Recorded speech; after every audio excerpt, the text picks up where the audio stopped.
मन की मन ही माझ परी, कहिए जाई कवन पै उधव, नाहिन परत कही। अवधि आधार आस आवन की, तनमन बिथा सही।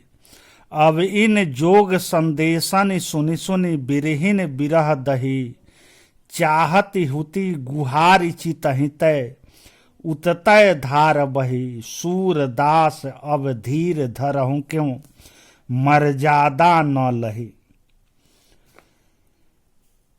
महाकवि सूरदास कृष्ण की उपेक्षा से व्यथित गोपियां उनके मित्र उद्धव को उलाहना देती हुई कह रही हैं कि हे उद्धव, हमारे सारे प्रेम मनोरथ मन में धरे के धरे ही रह गए।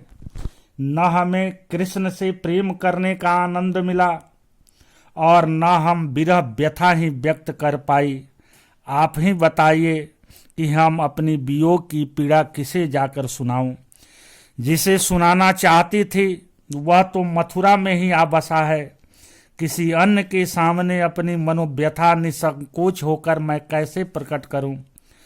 अब तक हमें विश्वास था कि कृष्ण अवधि पर अवश्य लौट आएंगे। इसी आशा पर हमने तन और मन को व्यथित करने वाले वियोग के दिन काटे हैं, परंतु अब आपके इस जोग संदेश को सुन सुनकर हम विरहनियों की विरह अग्नि और भी प्रज्वलित हो उठी है।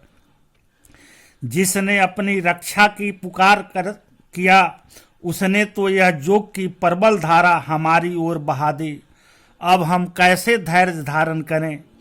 कृष्ण ने तो प्रेम की सारी मर्यादाएं ही तोड़ दी, लौटने का वचन तो भंग किया ही, प्रेम संदेश के स्थान पर यह जोग संदेश भिजवा दिया।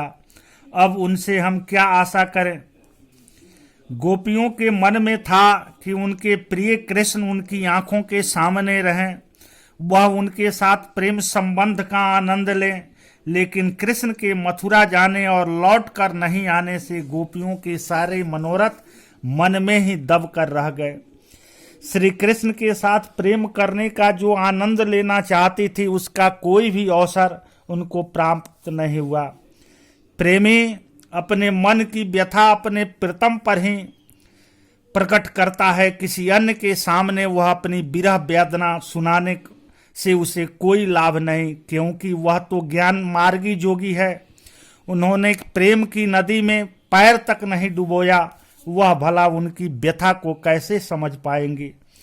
श्री कृष्ण ने मथुरा जाते समय गोपियों और सखाओं को वचन दिया था कि वह कुछ ही दिनों में मथुरा से लौट कर आएंगे। श्री कृष्ण के वचन पर विश्वास करके उन्हें लौटने की अवधि का एक एक दिन गिनते हुए गोपियां इसी आशा पर वियोग की व्यथा सह रही थी कि कृष्ण लौट कर जरूर आएंगे और उनके मन उपवन में फिर से मिलन की बसंत बहार लौटेगी। गोपियां तो पहले से कृष्ण के वियोग की व्यथा झेल ही रही थी, लेकिन उद्धव के मुख से जोग साधना का संदेश सुनकर उनकी विरह व्यथा और तीव्र हो गई। उन्हें तो आशा थी कि कृष्ण ने कोई प्रेम रस से छलछलाता मधुर संदेश भेजा होगा, लेकिन उद्धव के मुख से जोग और ज्ञान के निरस उपदेश सुनकर उनकी विरह की आग और धधक उठी। व्यक्ति धैर्य धारण करने का कोई न कोई आधार खोजता है।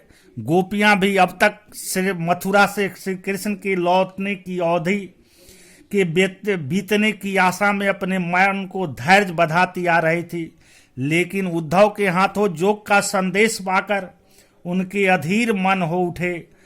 उनको जब अब कृष्ण पर विश्वास नहीं रहा, व्याकुल मन को धैर्य बधाने का उनके पास अब कोई साधन नहीं बचा। जोग का संदेश भिजवाकर श्री कृष्ण ने प्रेम की मर्यादाओं को तोड़ दिया है।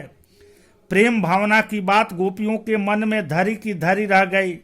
इस रचना में माधुर्य गुण की प्रधानता है।